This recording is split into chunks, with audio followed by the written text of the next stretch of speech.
In this video, I'm going to talk about how you can play your very first solo role-playing game.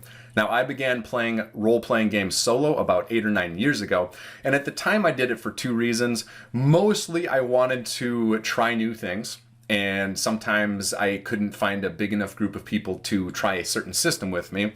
But every once in a while, I just had an odd time frame where I could sit down and play a game, but there weren't people who shared that same timeline, and so I decided that would be a good time to sit down and do some solo role-playing.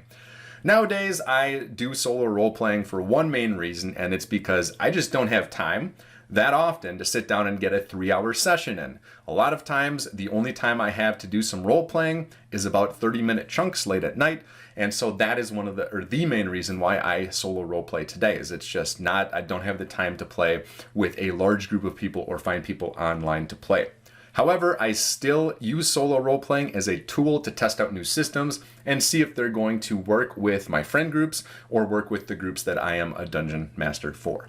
Now, I'm hoping, like I said in this video, this will help you get jump-started so that you can learn how to solo role-play by yourself, and it's going to give you the tools so that you kind of know what to do rather than approaching this topic of solo role-playing without any idea of how to get started. In fact, I have these really neat graphics here on how to get started with solo role-playing, and there are, in my opinion, 3 different steps, different things you can do to get started with your first solo role-playing game. So step number 1 is very, very simple. You need to choose a role-playing game system. Now, I would suggest as you sit down and decide, hey, I want to try out some solo role-playing, to start with a system that you have some experience with. And the reason I suggest that is it's going to become a little bit easier for you to adjust the combat or combat decisions that your character makes so that you hopefully can avoid an early death for your character within your solo role-playing game. I have played Advanced Dungeons & Dragons a lot, and I have played 5th edition Dungeons & Dragons a lot. So oftentimes, if I have a really interesting idea to play for a solo role-playing game, I will play within those 2 systems. Because I understand those systems, I can make judgment decisions on the fly that are fair and that make sense and don't really break immersion to the point, where I have to look up rules or they don't upset the balance of the game where I accidentally make a ruling that's a little overpowered or something like that. Now, you can also, another good avenue for choosing your system, your first system for your first solo role-playing game, is to read and learn about a system that was built specifically for solo role-playing or for GM-less role-playing. A good example of this is Ironsworn or Ironsworn or the new Starforged, there we go. And the advantage of doing this is the book helps you figure out how to do solo role-playing, or at least how to role-play without a dungeon master or a game master. And that can have a lot of really good information for you, especially if you have not done this before. So that's another avenue to go down. Of course, the advantage of this is you get all that helpful information on how to play if you are playing a solo role-playing game. The disadvantage is if you have not played that system before, you may make rulings or find yourself looking up rules too often for your liking. So I would say it's kind of a judgment call. Now, the third thing you can do, of course, is use solo role-playing as a tool to explore new systems, and I think I have a lot of fun doing that, and that's one of the things that I do. I would just suggest not doing that for your first one. Instead, when you choose a system for the first time, I would suggest choosing a system you've played before, or choosing a system built specifically for solo play. Now, the second thing you're going to have to do, there we go, is figure out what is going to take the place of the Dungeon Master. In a traditional role-playing game, there are player characters, and there is a Dungeon Master, or a Game Master, or a Judge, or something like that, right? And the way the game works is the judge or dungeon master or game master will present challenges or monsters or puzzles to the players, and then it's up to the players to collaborate using their player knowledge and character skills to figure out how to solve those problems or puzzles or how to win in combat. Of course, when you are solo role-playing, there is no dungeon master, so you have to figure out how to continue that type of pacing of the game, how to get to those challenges in the combat, and how to answer those tough problems by yourself. And there's a lot of different ways to do this, but the 2 main ways are either you be the dungeon master yourself, or you use something called an oracle. Now, being your dungeon master yourself is probably the most straightforward way to solo roleplay, and it's very, very simple. All you have to do is make a character, grab an adventure module, and then start playing. You'll read the adventure module as if you're the dungeon master, and then when you get to a point where the character story begins, you start making decisions as your character. It's very, very simple. The problem, of course, is that you know all of the secrets about the module, so nothing is really hidden from you, and it's really up to you as a role player when you start making character decisions to try and stay authentic to the information your character would know without letting the other things you know from the adventure module, because you're reading it as a dungeon master, influence gameplay. So that's kind of a tough balance to find, and a lot of players, some players can do that quite easily, but other players find that it's too like cheating in their mind. It's too easy for them just to pick the perfect path, and then there's no challenge, right? Because if you know all the answers before the question is asked, then there's not a lot of challenge in the actual adventure or story that you're playing with the solo role-playing game. So some people go that method. Some people choose to instead use what's called an oracle. Now, an oracle is basically, it can either be like a system you set up to make decisions and answers for you, or it's also just a computer program that you can use to help you make decisions based on probabilities or other things like that. And so the way an oracle works is if you begin to play a solo role-playing game, you are making character decisions for your character, and then when you come up to a question like, oh, what happens if my character opens the door? What's behind the door? You can either use an oracle for inspiration. So maybe this is what Ironsworn uses a lot, where you would roll a D100 on two 100 result tables and use the results to give you inspiration for what's behind a door. Or you would just use, sometimes Mythic Emulator is an oracle that's used online, and you would just set up a few probabilities for a few results and then press the button and it tells you what's behind the door. And so there's two different ways you can go about it. That way is you can either use the oracle for inspiration, or you can use it to actually assess probabilities and give you answers based on what might be happening in the world outside of your character's knowledge. Either way is fine. If this is your first time playing a solo RPG, I would suggest being your own dungeon master instead of using an oracle, and I would suggest that for two reasons. Number one, if you are your own dungeon master, it's the closest thing to regular role playing you're going to get, and so you don't have to get caught up in assigning probabilities or interpreting an oracle. You just read what the dungeon master text in the adventure module says, and then you apply it to the decisions that your character makes, and it's very, very simple to go about a role-playing game, a solo role-playing game, that way. The other great thing about being your own dungeon master is you can slowly start using methods as if you're using an oracle. So for example, let's say your character just finished fighting some bugbears, they barely survived, and you as the dungeon master know that there's a trap further down the hallway. But your character, of course, does not know that. Now, you could just say, oh, my character sees the trap. You can make a skill roll to see if your character would be aware enough to be looking for a trap. Or you could use some probabilities to identify what is the likelihood that your character would be looking for a trap at this time. Maybe your character is way more scared of more bugbears coming from behind them than any of the panels hidden in the floor. And so maybe you would assign a 25% chance that your character would identify there's a trap there, because instead of looking at the ground, they're looking behind their shoulder the whole time. And so as you are your own dungeon master, you can begin to use these oracle strategies and begin to identify some probabilities for how your character might act in these types of situations. So at this point, we have identified a system that you're going to be using, and you have decided that you will be your own dungeon master, or maybe you've decided to use an oracle. Now, the last thing that you have to do is figure out how the game is going to flow. Now, if you think about a traditional role-playing game, the way that the game flows is the dungeon master is going to give the players some in-game information, and then they're going to ask the players a question that requires a decision needs to be made. So then the players will take that in-game information, they will talk amongst themselves or do whatever they'll do, and then they will give an answer to that decision, and then the dungeon master will tell the players how that what the outcome of their decision is. And it kind of continues back and forth like that. The most obvious way to see this is in combat, when you actually have turns. But if you take a step back from a game outside of combat, the same thing applies. You still see the dungeon master giving some sort of prompt that requires a decision, and then the players have to make a decision based on that prompt, and then the dungeon master gives them the outcome and then gives them more information that leads to another decision. In a solo role-playing game, obviously there is no dungeon master, so you have to figure out how to navigate the pacing yourself.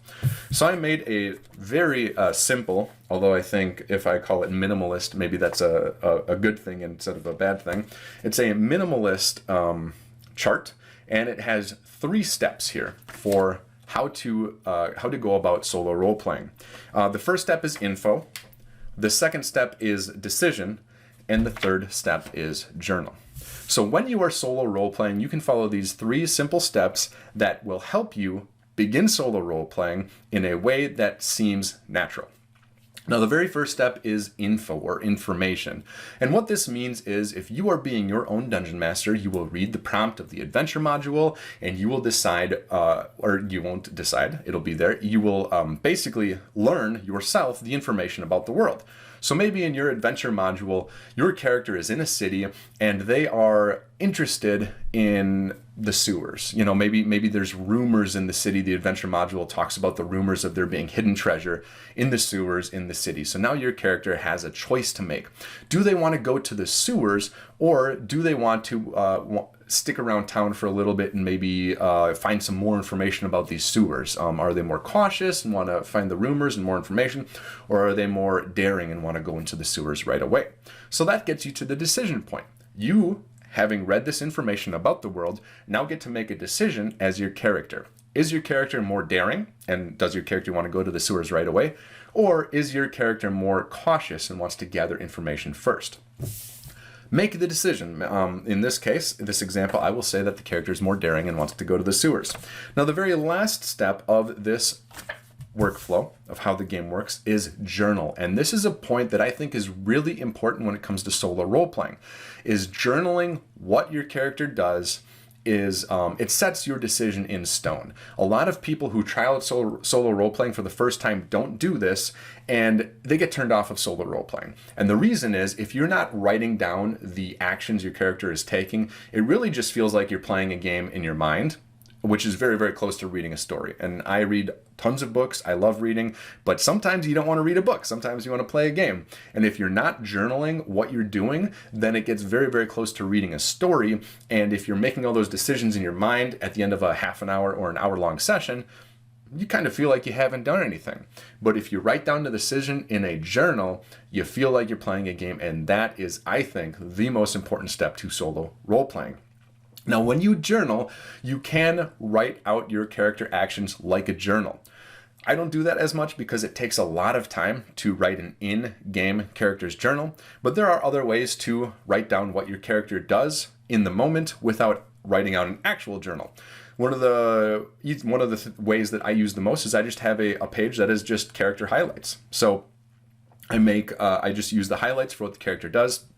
In this case, I will say, character goes to sewers. And that's as simple as that. I have determined my action for my character, and then I can move on to the next step in the workflow. But you can journal however you want. You can journal in any way that it makes the game fun for you. Sometimes when I'm playing space games, I will journal as if I'm writing a captain's log, kind of like Star Trek or something like that. Other times, there's a lot of different ways to do journaling. Find out what works for you, but the key is you need to be writing down, in my opinion, your decisions so that it feels like you're playing a game. Because again, otherwise it might feel like you're just reading a book and nothing's actually happening. So we completed those 3 steps on the workflow. We found out information about the game, that there are sewers under the city. I made a character decision that my character is going to be daring and go into the sewers right away. And I've journaled the decision. Now, after that, we're going to go back to the top. Okay, so my character decided they're going to go into the sewers. What's the outcome of that? What's the next piece of information I have? Well, my character knows, after reading the adventure module, that there are 2 main entrances into the sewers. There's one by the church and there's one by the docks. So that brings me to the next decision point. How is my character going to get into the sewers? Are they going to go through the entrance to the docks, or are they going to go through the entrance by the church? Well, maybe my character decides that they think the entrance to the church is more safe because maybe if there's undead in the sewers, it's unlikely they would be there near the church. So they make the decision to go to the church entrance, and then I journal that. Character enters the sewers by the church. And that brings us back again to the first step, where I say, okay, let's read the adventure module and identify what the sewers by the church lead to. And then maybe that leads to like the first room, and maybe there's an encounter there or other game information that requires a decision from my character. And then I would again make that decision, journal, and the game continues like that. So in short, if you're going to be your own dungeon master, playing a solo role-playing game is relatively simple, especially if you follow a workflow like this. Now, just as an aside, if you're going to use an Oracle method, or if you're not going to follow an adventure module, the same type of game pacing and workflow will apply. It's just a little bit, the information step, that very first step, is just a little bit more challenging because the information is not laid out to you in an adventure module. Rather, you kind of have to come up with that yourself, either through your own creativity or through Oracle inspiration or something like that. So keep that in mind. Maybe a quick example is I create a character and I decide, okay, where is my character? Well, you get to maybe make a quick dice roll to determine whether or not your character is in a city or in the wilderness, okay? And you make a roll and it's, oh, okay, your character is in the wilderness, okay? What is my character doing in the wilderness? And maybe I use an Oracle inspiration table, or maybe I want to assign probabilities to a few interesting ideas. So maybe I can say they are looking for lost treasure, maybe they're running from something, or maybe they're down on their luck and just trying to survive. I make a quick roll and it turns out that maybe they are running from something, okay? So at this point, I have a character in the wilderness who is running from something. So that is enough information to get me started. So that has started me on this path. So now I have a decision point. What would my character do if they were in the wilderness and running from something? Well, they would probably try and find a fortified position to spend the night. Okay, so that's my decision. I journal it, and then I go back to the information step where I have to determine whether or not my character can find a fortified position to spend the night. And you would continue to follow those steps 1, 2, 3 over and over and over as the story builds out and your journal builds out and your solo role playing. So to wrap up here, there are 3 main steps to solo role playing. The first is choosing a system. Again, I suggest choosing a system that you have used before. However, you can also, especially in your first one, choose a system that is built specifically for solo play, because that is going to give you some additional tips and info on how to play.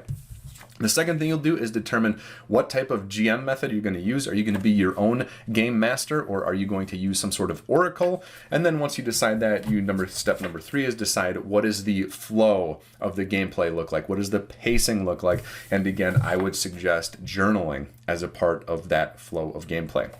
Now I got a few minutes left to wrap up this video, so I want to give you a few tips for solo role playing. Number 1 tip, there is no cheating for solo role playing unless you feel like you're cheating.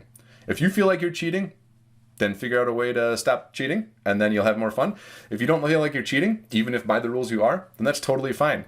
When I solo role play, I will often try not to cheat, but every once in a while I will have a series of really bad rolls, and I will realize that if I let those bad rolls stand, the entire game that I'm playing is over. And if I'm having fun, I don't want the game to be over. So I will fudge those rolls a little bit or change them up. In other words, I will cheat to keep the game going, and that's okay because you're solo role playing. And quite frankly, if you're a dungeon master, you probably do this from time to time as well.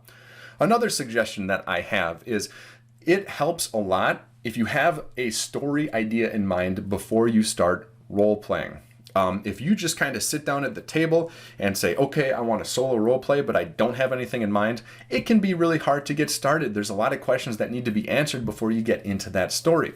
However, if you have at least an idea in mind, it can be a lot easier to get started. For example, I had a lot of fun getting a game started once when I had a master sorcerer and 3 apprentices, and I wanted the game to revolve around acquiring magical secrets, but also the relationships between those 4 characters that I had in the game. And it was very, very easy for me to get started because they all had a motivation, and I kind of had this workflow set up. And it was very easy from there to get started because, again, I knew what they wanted and they knew what they wanted, and there was already tension and friction built into the game, so that was fun to get started.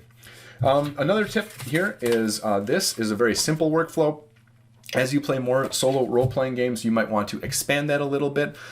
For example, if in one of my examples I gave, we had a character who was being chased by someone, maybe above this information or below this information, you'd have another step. That would be, did the captors catch up? And so that would be a fourth step to add to this, this workflow. And it can be a very low percentage chance, but over time, eventually they might catch up. And then that will make a different decision that will need to be made from your characters. So you can kind of adjust things as you go, and that might help you figure out how to have more fun out of solo role playing. I think that's it for now. So I hope this helps. I hope this helps you get started with solo role playing. I hope I answered some of the questions that you might have about whether you should use a system, whether you should use an oracle, or you should be your own dungeon master, and what it actually looks like, what the flow of the game looks like when you play your game, your solo role playing game. So thank you so much for listening. Again, if you're interested in any of the games I design or my Patreon page, they are in the links below, and I'll see you in the next video.